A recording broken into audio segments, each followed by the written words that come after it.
Salut à tous et j'espère que vous allez très bien. Alors aujourd'hui, on se retrouve dans une nouvelle vidéo. Et dans cette vidéo, on se retrouve dans la continuité de notre playlist, dans la vidéo numéro 7. Et aujourd'hui, on va parler de marcher dans l'obéissance. Voilà, un des 7 piliers de ta relation et de ta marche avec le Seigneur doit être caractérisé par le mot obéissance. Et d'ailleurs, tu connais cet adage qui dit l'obéissance vaut mieux que le sacrifice. Et effectivement, la Bible nous enseigne à être obéissant. La Bible nous enseigne à nous soumettre. En vérité, d'ailleurs, même le discipulat, c'est le fait de se soumettre aux règles du maître. Et donc, lorsque tu as donné ta vie à Jésus, tu ne lui as pas seulement donné ta vie. Il n'est pas seulement ton sauveur, mais il est surtout ton Seigneur. Et dans la seigneurie, il y a un seul maître, un seul conducteur, pas deux. Et donc, lorsque tu donnes ta vie à Jésus, tu ne t'appartiens plus. En vérité, une fois que tu lui lègues ta vie, une fois que tu lui donnes ta vie, tu es en train de te mettre sous sa tutelle. Mais ce qui est bien, c'est qu'avec Jésus, on est certes des esclaves, mais nous ne sommes pas esclaves de la peur. Nous sommes esclaves de la paix. Nous ne sommes pas esclaves de la faiblesse. Nous sommes esclaves de la force. Voilà pourquoi c'est un sujet de gloire pour chaque chrétien d'être considéré comme un esclave du Seigneur Jésus-Christ. Et d'ailleurs, un verset qui peut nous faire comprendre cette pensée de manière très simple, le voici. Il se trouve dans 1 Jean 2, versets 3 à 4. Si nous gardons ces commandements, les commandements de Jésus, par là, nous savons que nous l'avons connu. Effectivement, comment est-ce que tu prétends être chrétien, connaître Jésus, mais tu ne te soumets pas à sa parole? Vous savez, ça fait maintenant 2 ans, bientôt 3 ans que je suis converti. En 2 ans de vie chrétienne, j'ai rencontré beaucoup de chrétiens. Des chrétiens charnels, des chrétiens spirituels, des chrétiens religieux, des chrétiens prophétiques. J'ai rencontré beaucoup de types de chrétiens. Mais les chrétiens qui m'ont le plus impacté n'étaient pas forcément des chrétiens qui avaient beaucoup de connaissances, mais c'était les chrétiens qui demeuraient fermes dans la parole. Mon frère, ma sœur, sache une chose, c'est que s'il y a une chose que le diable cherche à t'enlever, c'est ton obéissance à la parole. Ton obéissance à la parole a la capacité de te rendre juste devant Dieu. Oui, la chose qui te met en danger, ce n'est pas le fait de ne pas forcément prier, de ne pas forcément jeûner, mais c'est le fait de ne pas obéir. Vaut mieux obéir et ne pas prier que de prier dans la désobéissance. Vous savez, tu peux faire 5 heures en train de prier, mais si tu n'as pas obéi à une instruction du Saint-Esprit, tes 5 heures-là ne vont pas te servir à grand-chose. Voilà pourquoi d'ailleurs la Bible dit « L'obéissance vaut mieux que le sacrifice ». Donc si seulement j'obéis à Dieu, c'est de là une grande preuve que je l'aime. Parce que vous savez, Dieu a une manière assez étrange de ressentir l'amour qu'on peut lui exprimer. Et l'une des manières que Dieu aime beaucoup, c'est lorsqu'on lui obéit. Vous savez, j'ai compris quelque chose. Dieu aime la foi. La Bible dit qu'il est le consommateur de notre foi. C'est-à-dire Dieu se nourrit de ta foi. Dieu mange ta foi. Et chaque acte de foi que tu fais procure à Dieu une certaine satisfaction. Voilà pourquoi Jésus disait « Homme de peu de foi, ou ta foi t'a sauvé ». Parce que Jésus était très sensible à la foi de ceux qui étaient devant lui. Et par là, j'ai compris que obéir à Dieu lui plaît beaucoup. Pourquoi? Parce que je suis en train d'obéir à quelqu'un que je ne vois pas. Et c'est pour Dieu un parfum de très bonne odeur lorsqu'il reçoit cette obéissance. Et d'ailleurs, ensuite, nous avons un autre verset qui peut nous faire comprendre ceci. C'est Jacques 1, verset 22 à 23. Mettez en pratique la parole. Pourquoi la Bible nous dit de mettre en pratique la parole? Normalement, si je lis la Bible, c'est que je suis censé la mettre en pratique. Pourquoi Jacques affirme quelque chose de rhétorique? C'est normal, si je lis la Bible, c'est pour la mettre en pratique. Eh bien, je pense que Jacques, qui était pasteur, s'est dit, c'est bizarre, dans mon église, j'entends beaucoup de choses, mais pourtant, les gens lisent la Bible. C'est que ça veut dire que beaucoup de personnes ici qui lisent la Bible, en vérité, ne la mettent pas en pratique. Et je pense que c'est la raison pour laquelle Jacques a écrit que, mes frères et sœurs, lire c'est bien, mettre en pratique c'est mieux. Et j'aime beaucoup dire, la parole que tu connais, ce n'est pas la parole qui est dans ta tête, c'est la parole que tu mets en pratique. Alors, mettez en pratique la parole. N'est-ce pas que dans la Bible, il est écrit « Pardonne à ton prochain ». Mais comment ça se fait que tu n'as toujours pas pardonné à cette personne qui t'a fait du mal? En vérité, tu ne connais pas ce verset. Même si tu le connais dans ton intelligence, il n'est pas encore entré dans ton esprit. Parce que la parole de Dieu, c'est une semence incorruptible. Donc si tu connaissais vraiment ce verset, en vérité, ça allait déjà germer dans ton esprit le désir de pardonner à cette personne. Donc une personne peut connaître la Bible de manière théorique. Le diable, par exemple, connaît la Bible même mieux que toi et moi. Mais dans la théorie, dans la pratique, dans la partie Réma, le diable n'en connaît rien. Sinon, il allait se repentir depuis. Donc mon frère, ma soeur, quelqu'un qui connaît la Bible sans la pratiquer est comme le diable.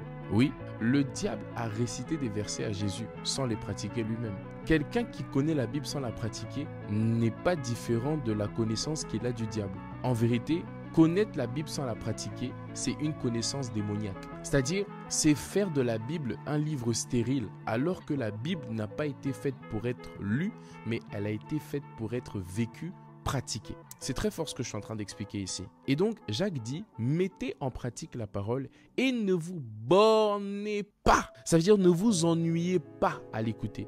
Ne vous plaisez pas. On ne prend pas, bon, c'est dans un certain contexte, on ne prend pas plaisir à écouter la parole. Tu sais, moi j'étais comme ça avant dans le monde. Je mettais des musiques comme ça juste pour chiller, tu vois. Je mettais des musiques juste pour chiller, sans intention de connaître les paroles, etc.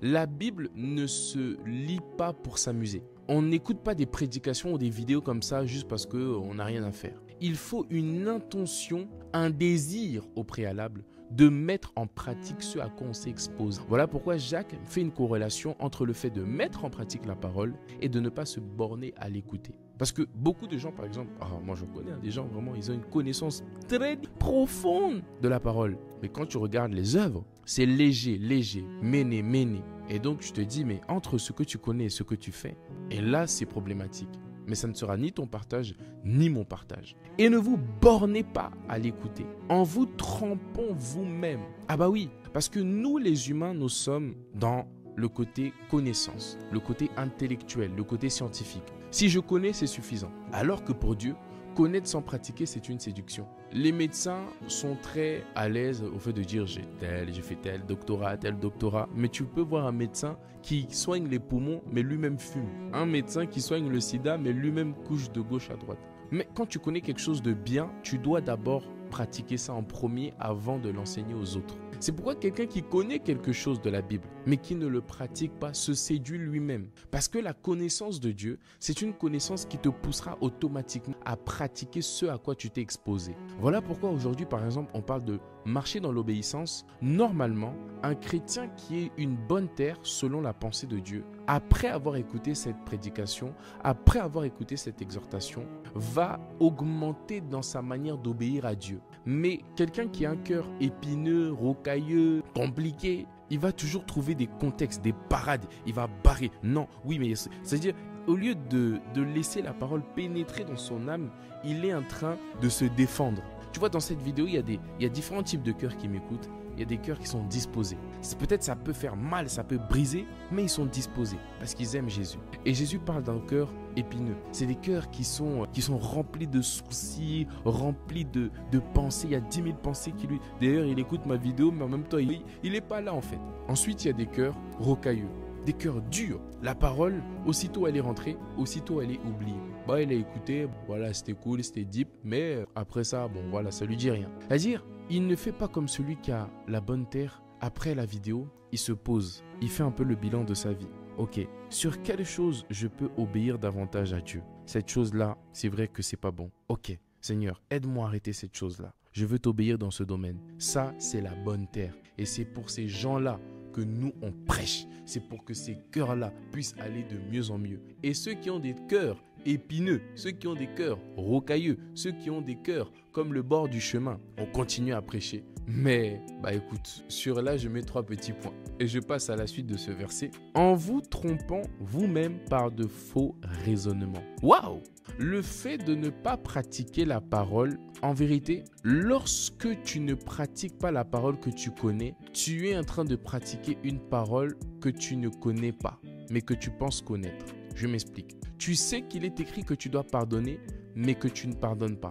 Pourquoi tu ne pardonnes pas? Tu ne pardonnes pas parce que tu n'as pas envie de pardonner, mais parce qu'il y a une autre parole qui te dit de ne pas pardonner. C'est-à-dire, mettre en pratique la parole, c'est décider d'obéir à Dieu et donc de désobéir à toi. Je m'explique. Une personne, par exemple, lit dans la Bible que si quelqu'un pêche contre toi 7 fois, tu dois lui pardonner 7 fois. Ça, tu l'as entendu, tu le sais. Maintenant, quelqu'un vient te faire du mal, il t'insulte, il te blesse, il te trompe, il te trahit, il te manipule, il t'agresse physiquement, verbalement. Et puis, tu en veux à cette personne. Mais dans ton esprit, tu entends la voix de Dieu te dire « Pardonne, bénis-le, prie pour lui, fais-lui du bien. » En faisant ainsi, tu laisses ma colère s'éclater. Mais toi, tu décides de lui en vouloir. Comment est-ce que tu m'expliques que tu sais qu'il faut lui pardonner, mais que tu ne lui pardonnes pas? La vérité, c'est que tu as un faux raisonnement dans ta tête. Et qu'est-ce que ce faux raisonnement te dit? Il te dit ne lui pardonne pas parce qu'il a fait ça. Alors, tu n'es pas en train d'obéir à la parole de Dieu, mais tu es en train d'obéir à ce faux raisonnement. Ne pas obéir à la parole de Dieu, c'est s'exposer à des faux raisonnements. Je répète, ne pas obéir à la parole de Dieu, c'est s'exposer à de faux raisonnements. Donc, quelqu'un qui connaît la parole de Dieu, mais qui ne la met pas en pratique, est en train d'inviter la séduction du diable. Parce que si tu savais que tu devais le pratiquer, tu allais le faire. Donc, si tu ne le fais pas, c'est que tu ne le sais pas. Et si tu ne sais pas ça, c'est que tu sais autre chose, que Dieu ne veut pas que tu saches. Voilà pourquoi Jacques nous prévient. Il dit quand tu écoutes la parole, mets-la vite en pratique.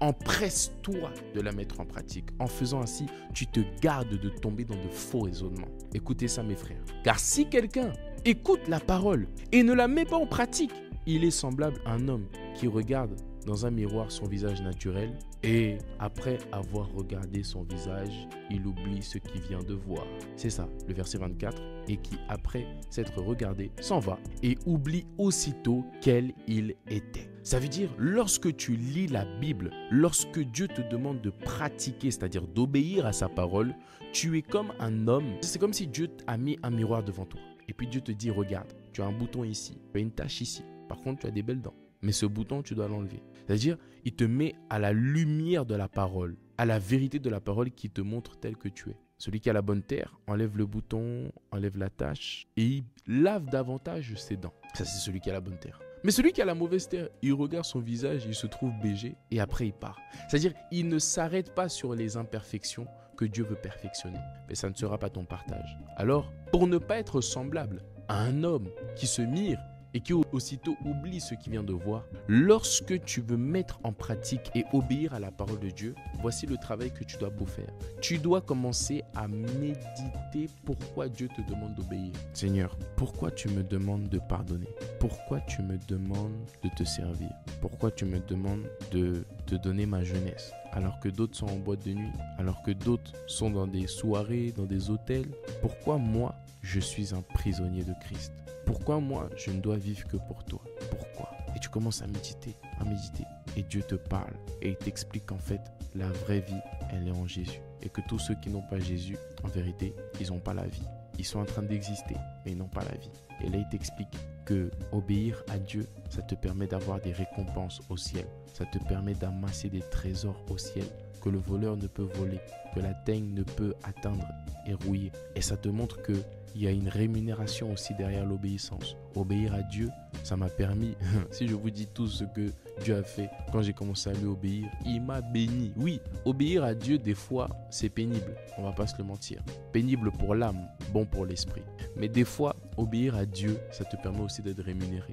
Joseph a obéi à Dieu. Il n'a pas couché avec la femme de Potiphar. Et Dieu l'a rémunéré en lui donnant une gloire que lui-même vraiment été surpris d'avoir. Donc demande au Dieu d'Esther, demande au Dieu d'Abraham, demande au Dieu d'Abed-Nego, Méshach et Shadrach. Dieu les a bénis à cause de leur obéissance. D'ailleurs, la Bible dit que Christ, bien qu'il fût fils, a appris l'obéissance par les choses qu'il a souffert. Et c'est pourquoi Dieu l'a souverainement élevé. Donc l'obéissance à Dieu te permet d'être rémunéré. Et la première rémunération que tu auras lorsque tu obéiras à Dieu, c'est la paix. La paix. Les hommes de notre siècle présent, les femmes de notre siècle présent ont besoin de paix. Nous sommes dans un monde où tout le monde fume, où tout le monde boit, où tout le monde s'enivre, où tout le monde couche. Pourquoi? Ils cherchent la paix, ils cherchent le plaisir, ils cherchent le réconfort. Or, toutes ces choses se trouvent dans l'obéissance à la parole de Dieu. Ah, t'es sûr, obéir à Dieu, ça paraît monastique, ça paraît déplaisant, ça paraît nul, ça paraît ennuyant. Mais Christ nous dit un mystère. Il nous dit, moi je vous donne ma paix,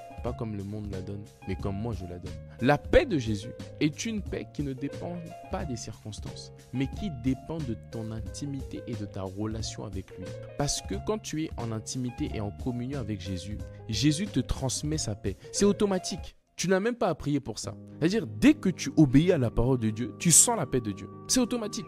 Parce que l'obéissance à la parole de Dieu est étroitement liée à la paix. Voilà pourquoi on appelle Jésus le prince de la paix. Obéir à la parole de Dieu te distingue. Obéir à la parole de Dieu permet à ce que Dieu prenne plaisir à te voir marcher sur la terre, plaisir à te voir faire sa volonté. En tout cas, on arrive à la fin de cette vidéo et j'espère qu'elle t'aura vraiment plu. Si c'est le cas, n'hésite surtout pas à la partager. Ça pourra sûrement bénir quelqu'un. Si tu souhaites semer dans ce ministère, il y a un lien PayPal et Revolut en description. Merci à vous d'avoir regardé cette vidéo et que Dieu vous bénisse abondamment. Peace!